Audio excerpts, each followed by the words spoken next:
3-year-old Grace Williams disappeared after Sunday service at First Baptist Church on Easter morning, 2009. 15 years later, an 18-year-old woman walked down that same center aisle during communion. Same auburn curls, same birthmark on her wrist, but now grown, wearing a wedding dress and asking Pastor Jenkins if he was ready to officiate her ceremony.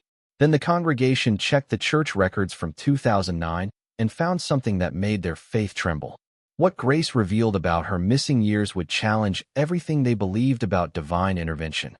3-year-old Grace Williams disappeared after Sunday service at First Baptist Church on Easter morning, 2009. No footprints in the church basement.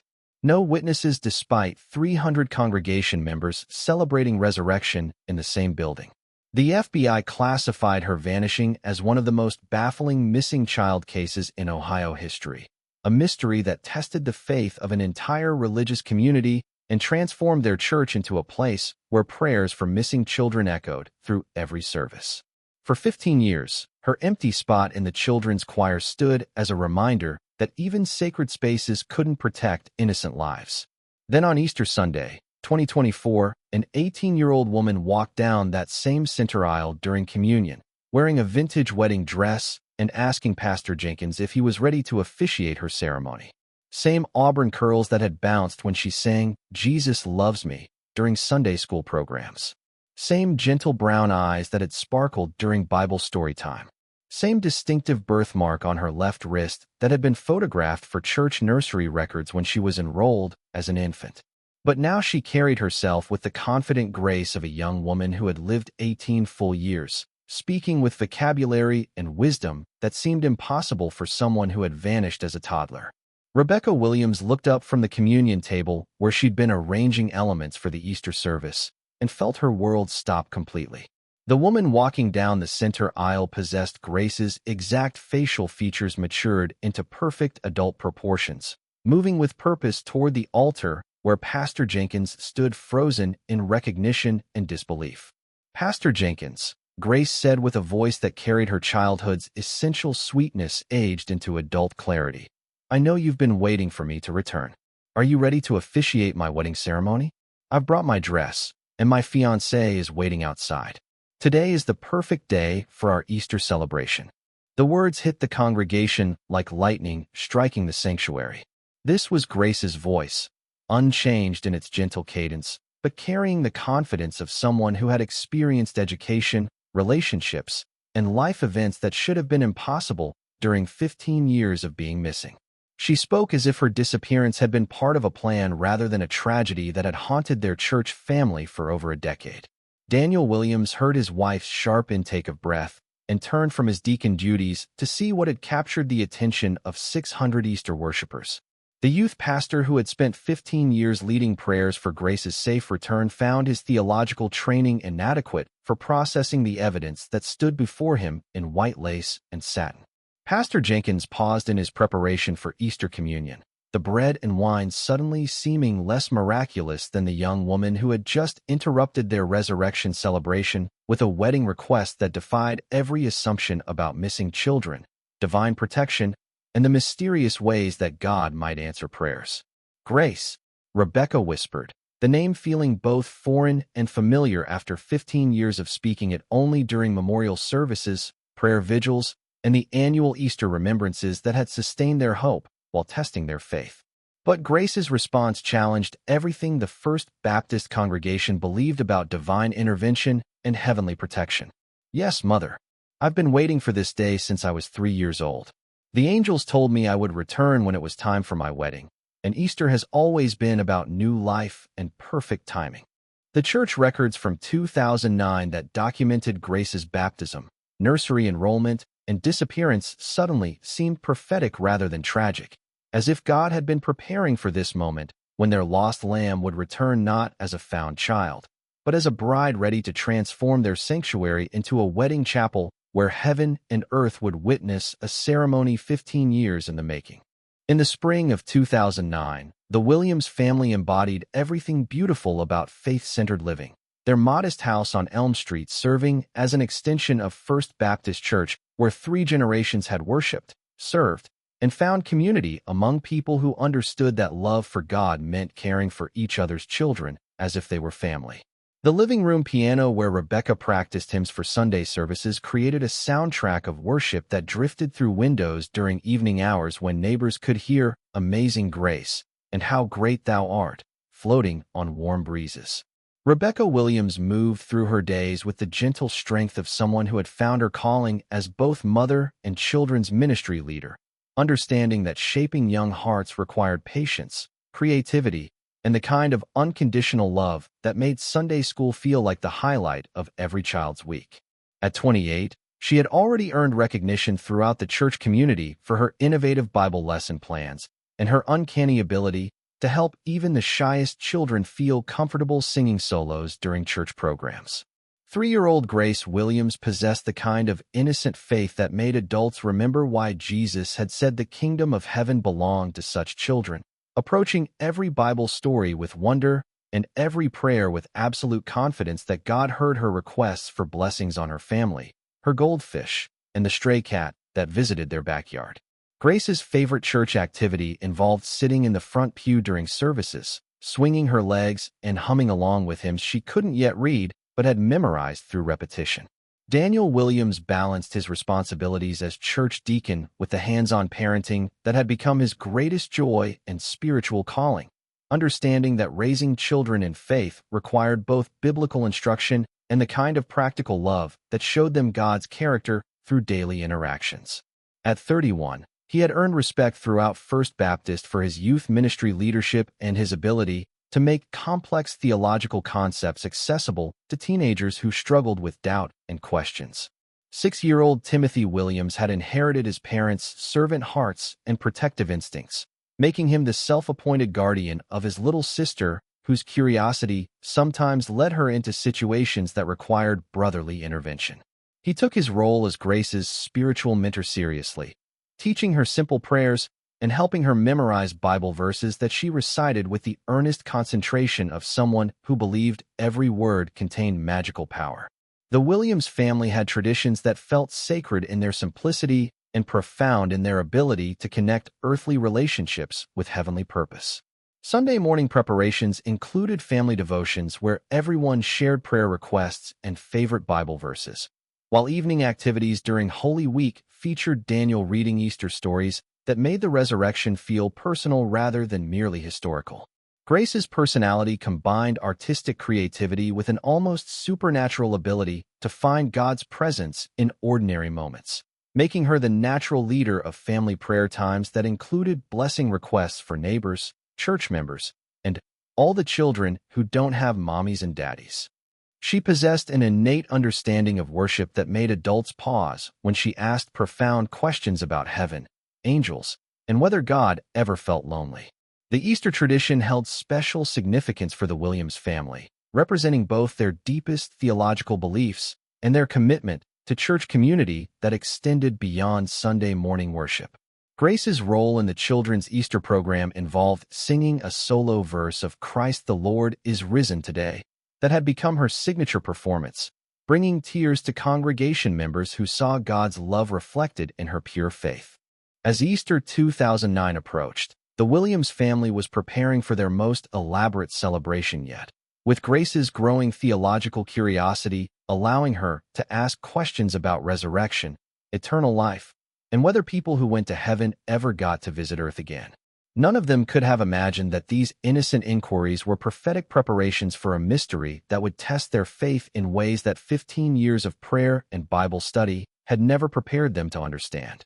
First Baptist Church stood as a beacon of faith on Main Street, its white steeple rising above the Ohio countryside like a prayer reaching toward heaven, while its red brick walls had sheltered 5 generations of families who found community, comfort, and divine purpose within the sanctuary where baptisms, weddings, and funerals marked every significant moment in their spiritual journeys.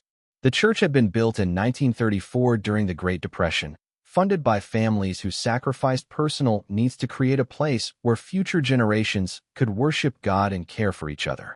The security measures protecting church children reflected decades of community trust rather than sophisticated surveillance, creating an environment where families felt safe, allowing children to explore Sunday school rooms, play in fellowship halls, and participate in programs without the constant supervision that had become necessary in less faith-centered communities. Church doors remained unlocked during services, welcoming visitors and members alike into a sanctuary where strangers were treated as friends and children belonged to everyone. Easter morning 2009 had delivered the kind of perfect spring weather that made resurrection celebration feel especially meaningful, with temperatures reaching a comfortable 68 degrees and gentle breezes carrying the scent of blooming dogwood trees that surrounded the church grounds. The sunrise service at 6:30 a.m. had drawn over 200 early worshipers, while the traditional 11 a.m. celebration would accommodate the full congregation of 300 members plus visiting families who attended only on Christmas and Easter. The church building's layout reflected both practical ministry needs and the architectural limitations of 1930s construction, creating a maze of Sunday school rooms, fellowship spaces, and storage areas that connected through hallways where children could disappear from sight while remaining within the building's protective walls. The basement level housed the children's ministry areas, complete with age-appropriate furniture, Bible story murals, and play spaces designed to make young worshipers feel welcomed and engaged. Grace's Sunday morning routine followed patterns established through 3 years of faithful attendance, beginning with Sunday school in the basement classroom, where she learned Bible stories through songs, crafts, and dramatic play that made ancient narratives feel immediate and personal. Her favorite Sunday school activities included acting out Bible stories, where she invariably chose to play angels, explaining that she wanted to be God's messenger who brought good news to people who needed hope. The Easter celebration at First Baptist involved multiple services and activities that created natural transitions between different areas of the church building, requiring children to move between basement Sunday school rooms and main floor sanctuary while parents prepared for worship, communion, and fellowship activities. These movements created opportunities for exploration that had never before raised safety concerns in a community where church family meant literal extension of biological family relationships.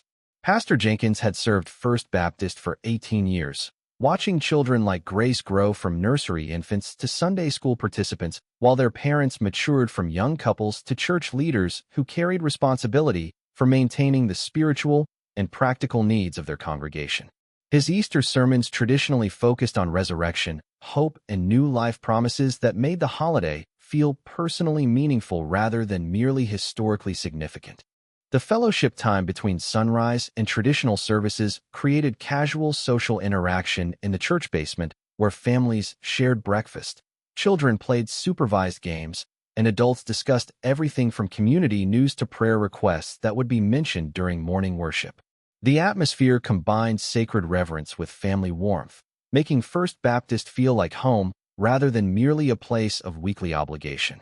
On Easter morning 2009, as the Williams family prepared for their most sacred celebration of the year, everything seemed perfectly normal within the trusted environment where 3 generations had found spiritual guidance and community support. None of them could have anticipated that their faith sanctuary was about to become the setting for a mystery that would test everything they believed about divine protection, sacred spaces, and the ways God might work through circumstances that challenged human understanding of safety and security. At exactly 10:30 a.m. on Easter morning 2009, the sunrise service at First Baptist Church concluded with "Christ the Lord is risen today," sung by 200 voices united in resurrection celebration, their harmonies echoing through the sanctuary where Grace Williams had spent 3 years learning that church was the safest place on earth. The congregation moved with familiar ease toward the fellowship hall for breakfast and socializing that would bridge the gap between early worship and the traditional 11 a.m. service, where families gathered for their most important spiritual celebration of the year. The fellowship time in the church basement buzzed with the controlled energy of Easter morning preparation, children in their best clothes carefully navigating around tables laden with donated breakfast foods, while adults discussed sermon expectations and family dinner plans. Grace moved through the crowd with the confidence of someone who knew every face and felt welcomed by every smile, her frilly Easter dress making her feel grown-up and special on a day that celebrated new life and divine love. At 10:45 a.m., Grace joined other children in the basement Sunday school room, where they would practice their parts for the children's choir that would sing during the traditional service. Her solo verse of "Jesus Loves Me" had been rehearsed dozens of times, but she still felt the excited nervousness that made Easter performance feel different from regular Sunday morning participation in church programs. Rebecca Williams left Grace with Sunday school teacher Mrs. Patterson while she moved upstairs to prepare communion elements for the 11 a.m. service, a responsibility she'd carried for 5 years as church organist and children's ministry coordinator. The basement Sunday school room felt as safe as their own home, supervised by adults who had known Grace since she was an infant and surrounded by children who had grown up together in church family relationships. At 11:15 a.m., Mrs. Patterson called the children upstairs to join the main worship service, where they would perform their Easter program for the congregation that had watched them grow and develop their faith through Sunday school lessons and weekly participation in church life. The children lined up in age order, with Grace designated to lead the procession as the youngest member of the children's choir. But when Mrs. Patterson counted heads before leading them upstairs, Grace Williams was missing from the group of 8 children who had been playing and practicing in the basement room. The initial assumption was that she had gone to the bathroom or wandered into the adjacent storage room, where Sunday school supplies were kept in child-accessible cabinets that encouraged exploration and creativity. The search began as a casual inquiry that escalated into systematic panic as 11:30 a.m. approached, and the traditional Easter service should have begun. Mrs. Patterson checked every basement room, while other Sunday school teachers examined the main floor sanctuary, fellowship hall, and pastor's office where Grace sometimes visited to see the biblical artifacts that Pastor Jenkins used during children's sermons. At 11:45 a.m., Rebecca Williams was notified that Grace could not be located anywhere within the church building despite thorough searches by a dozen adults who knew every closet, corner, and hiding place where a 3-year-old might explore during unsupervised moments. The Easter service was quietly postponed while the congregation joined in an increasingly desperate search effort. By 12 p.m., the systematic examination of every possible location within First Baptist Church had yielded no trace of Grace Williams. The basement rooms, main floor sanctuary, fellowship hall, kitchen, pastor's study, choir loft, and storage areas had been searched multiple times by adults who refused to believe that a child could vanish from the safest place in their community. The phone call to police came at 12:15 p.m. when Pastor Jenkins acknowledged that Grace Williams had somehow disappeared from First Baptist Church during Easter morning worship, transforming their resurrection celebration into a crisis that would test everything the congregation believed about divine protection, sacred spaces, and the mysterious ways that evil could penetrate even the most holy environments. The phone call that transformed Easter celebration into spiritual crisis came at 12:15 p.m. when Pastor Jenkins contacted Detective Sarah Martinez with news that challenged everything she understood about missing children cases. "We have a 3-year-old who disappeared from our church during Easter service. 300 people were in the building, and nobody saw her leave." The veteran detective had investigated dozens of missing child cases, but never one where a toddler vanished from a house of worship during the holiest day of the Christian calendar. Rebecca Williams collapsed in the church basement where she'd been frantically searching Sunday school rooms that had felt safe enough to leave Grace unsupervised just 90 minutes earlier. Her faith in divine protection crumbled as she processed the impossible reality that her daughter had been taken from the place where 3 generations of their family had found security, comfort, and God's presence. The children's ministry leader who had spent years teaching others about God's love for little children now faced a crisis that made every Bible verse about divine protection feel like empty promises. Daniel Williams immediately organized the congregation into systematic search teams, his deacon training providing structure during chaos, while his parental desperation drove him to examine locations that had already been searched multiple times. The youth pastor who had spent years counseling teenagers through faith crises now confronted questions about God's protection that his theological education had never prepared him to answer. 6-year-old Timothy Williams sat in the church nursery clutching the Easter basket he'd prepared for Grace, his young mind struggling to understand how his little sister could disappear from the safest place he knew. The protective big brother who had taught Grace her bedtime prayers now blamed himself for not watching her more carefully during the fellowship time, when adults assumed church family meant complete safety. The 300-member congregation of First Baptist Church mobilized with the intensity of people whose fundamental beliefs about sacred spaces had been shattered by evil penetrating their sanctuary. Easter dinner plans were abandoned as families joined search efforts that extended throughout Millfield's residential neighborhoods, business districts, and rural areas where a frightened 3-year-old might be hiding or held captive. Detective Martinez arrived at 1:30 p.m. with experience that had taught her to remain calm during missing child emergencies, but the church setting created unique challenges for investigation techniques designed for secular locations. The absence of security cameras reflected faith community assumptions about trust and safety, while the building's maze of interconnected rooms provided countless opportunities for someone to remove a child without detection. Interfaith cooperation emerged as Methodist, Presbyterian, and Catholic congregations throughout the county canceled their own Easter celebrations to join the search for Grace Williams. The disappearance of a child from church during Easter Sunday transcended denominational boundaries, creating religious community solidarity that demonstrated faith values even as those same values were being tested by incomprehensible circumstances. Prayer vigils began spontaneously in the First Baptist Sanctuary as congregation members who couldn't actively search remained to petition God for Grace's safe return.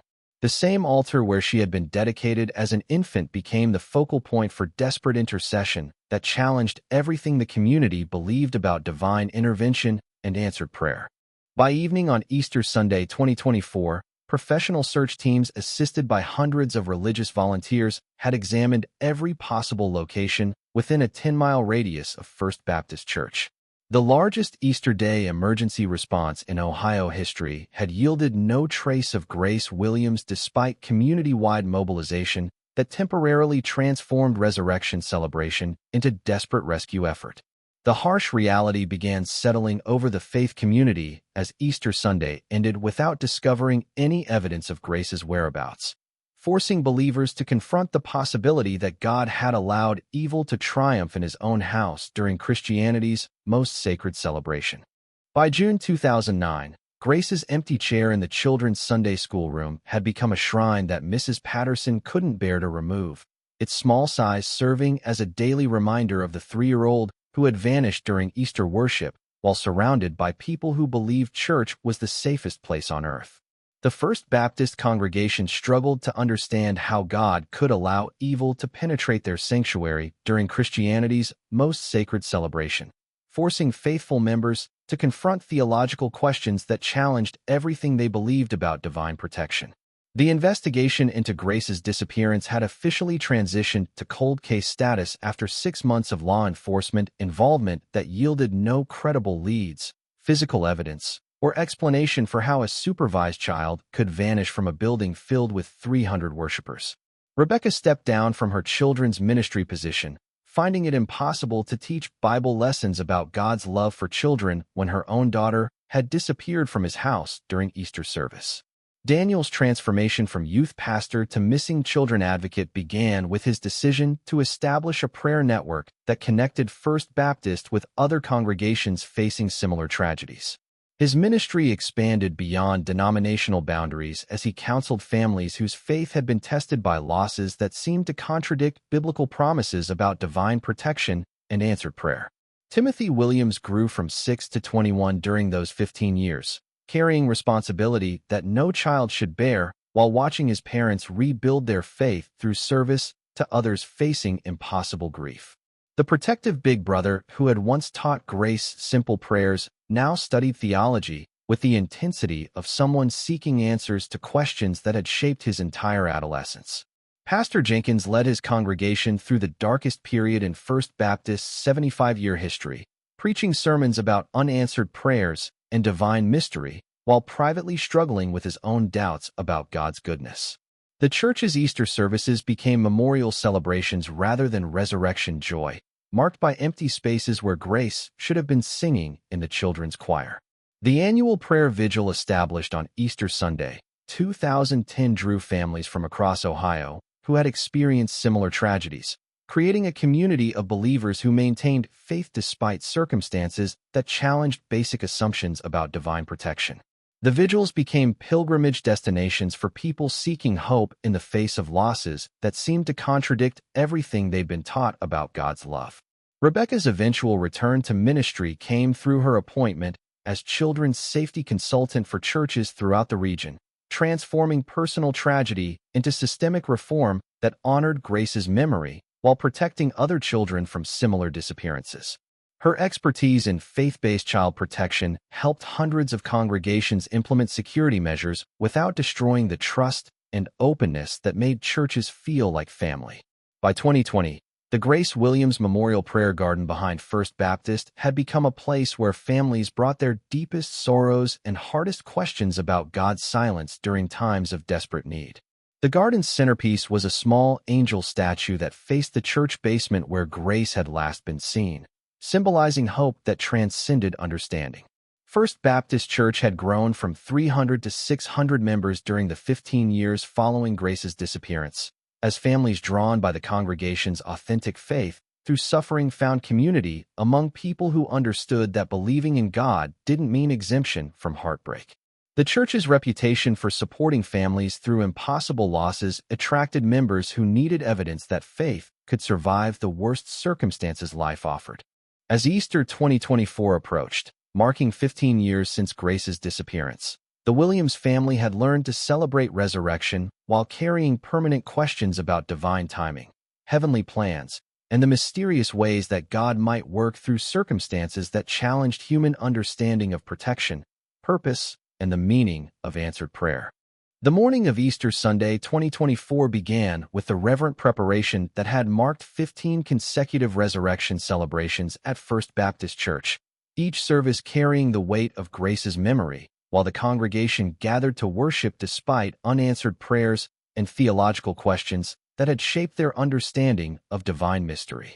The sanctuary that had once echoed with a 3-year-old's voice during children's choir now held 600 members who had learned to find God's presence even in the silence left by missing children. At 10:30 a.m., as the sunrise service concluded with traditional hymns of resurrection hope, the Williams family took their familiar positions in the third pew where Grace's memorial space remained marked by a small white Bible and fresh flowers. Rebecca, Daniel, and Timothy had learned to celebrate Easter while carrying permanent grief, their faith deepened rather than destroyed by 15 years of seeking God's purpose in circumstances that challenged human understanding. The sanctuary filled with worshipers preparing for the 11 a.m. traditional service that would mark the church's most important celebration of the year. Pastor Jenkins, now 67 and approaching retirement, prepared to deliver his annual Easter sermon about hope that transcends understanding, drawing from 15 years of shepherding a congregation through questions that had no easy answers. At 11:45 a.m., as communion elements were being distributed throughout the sanctuary, the center aisle doors opened to reveal a young woman in a vintage wedding dress walking with purposeful grace toward the altar. Her auburn curls caught the morning sunlight streaming through stained glass windows, while her confident stride suggested someone who belonged in this sacred space despite arriving unannounced during the most solemn moment of their Easter worship. Rebecca felt her breath stop as she recognized facial features that had haunted her dreams for 15 years. The woman possessed Grace's exact bone structure matured into adult perfection, moving with the kind of spiritual confidence that made her seem to glide rather than simply walk down the aisle where 3-year-old Grace had once toddled during children's programs. Pastor Jenkins, the young woman said as she reached the altar, her voice carrying Grace's essential sweetness aged into adult clarity. I know you've been waiting for me to return. Are you ready to officiate my wedding ceremony? I've brought everything we need, and Easter has always been the perfect day for celebrating new life and divine love. Daniel heard the impossible voice and felt his theological training collapse as he processed evidence that challenged every assumption he'd constructed about death, resurrection, and the limits of divine intervention. The deacon who had spent 15 years counseling families through grief suddenly faced a situation that made every sermon about God's mysterious ways seem inadequate. Timothy rose from his seat as protective instincts developed over 15 years of missing his sister Ward with the impossibility of seeing her again. The 21-year-old who had devoted his life to understanding Grace's disappearance through theological study found himself unprepared for her return as an adult bride requesting wedding services. Pastor Jenkins paused with communion elements in his hands, the bread and wine suddenly seeming less miraculous than the young woman who had transformed their Easter service into something beyond his 67 years of ministry experience. The shepherd who had guided his flock through 15 years of unanswered prayers now faced evidence that God might answer in ways too profound for human comprehension. Grace, Rebecca whispered, the name carrying 15 years of longing, grief, and desperate hope that had sustained her through the darkest period of her faith journey. But Grace's response revealed the divine complexity that would soon challenge everything First Baptist believed about heaven, earth, and the mysterious ways that God might work miracles in plain sight.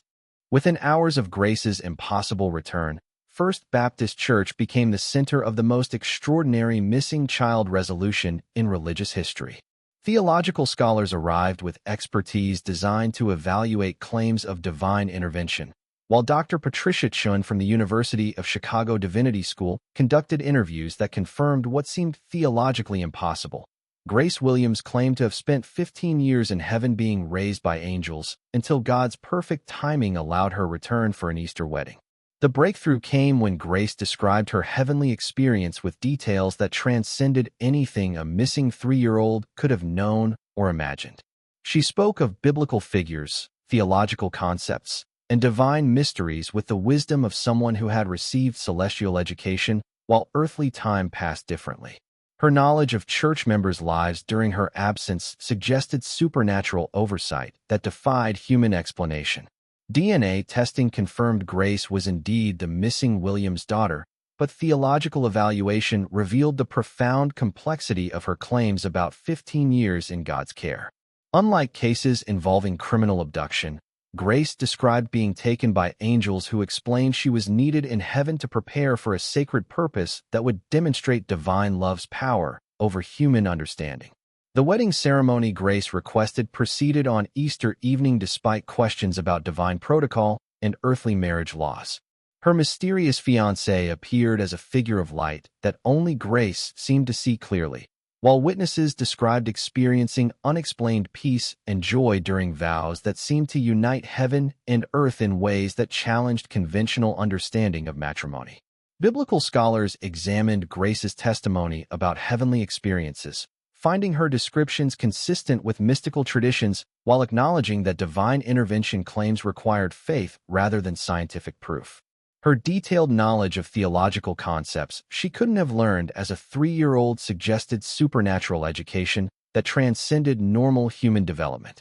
Grace's integration back into her earthly family required extensive counseling to balance her heavenly memories with restored relationships on earth.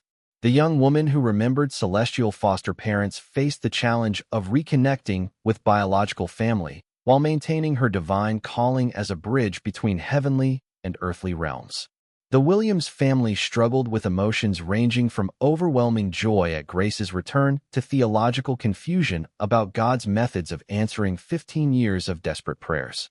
Her divine explanations challenged their faith in ways they'd never anticipated, forcing them to accept miracles beyond their comprehension while rebuilding family relationships with their heavenly educated daughter. First Baptist Church experienced unprecedented growth as pilgrims traveled from across the world to witness the sight of Grace's miraculous return and divine wedding ceremony. The congregation that had maintained faith through 15 years of unanswered prayers suddenly found themselves guardians of evidence that God works in ways beyond human understanding. For the Williams family, the miracle of finding Grace alive came with the recognition that divine plans operate on timescales and through methods that transcend earthly expectations. The reunion they had prayed for 15 years arrived wrapped in mystery that required faith rather than explanation, proving that some prayers are answered in ways too profound for human comprehension to fully grasp. One 3-year-old believer who trusted church sanctuary proved that even sacred spaces couldn't prevent disappearances that served divine purposes beyond human understanding. Grace Williams believed Easter morning meant resurrection celebration and children's choir, not 15 years of heavenly foster care in dimensions where angels raise missing children until God's perfect timing allows their return for sacred purposes. Her impossible reappearance exposed how missing children investigations fail when confronted with divine intervention that operates outside natural laws and earthly comprehension. The wedding request that revealed her location became evidence that some disappearances transcend our understanding of heavenly protection and serve celestial purposes that require children to mature in paradise before returning for divine ceremonies. Those missing years in angelic care revealed heavenly technologies that churches never imagined, proof that when children vanish from sacred spaces, they might return as living evidence of God's plan working through mysteries too profound for human understanding of divine timing and heavenly preparation. How many other missing children have been raised in heaven until divine timing allows their return to earthly families for sacred purposes like marriages ordained by angels? What happens when our search methods become useless against God's plan that requires children to disappear for heavenly preparation and celestial education? Can missing children cases be solved when the victims themselves claim divine intervention and angelic foster care as explanation for impossible disappearances from houses of worship? Tell us. Have you witnessed unexplained phenomena in churches or encountered people who claim impossible religious experiences that challenge everything you believe about divine intervention and heavenly visitation? Hit subscribe and the notification bell, because when missing children return from heaven with wedding plans ordained by angels, the real question is whether we have enough faith to believe God works in ways that transcend human understanding of time, space, and divine purpose.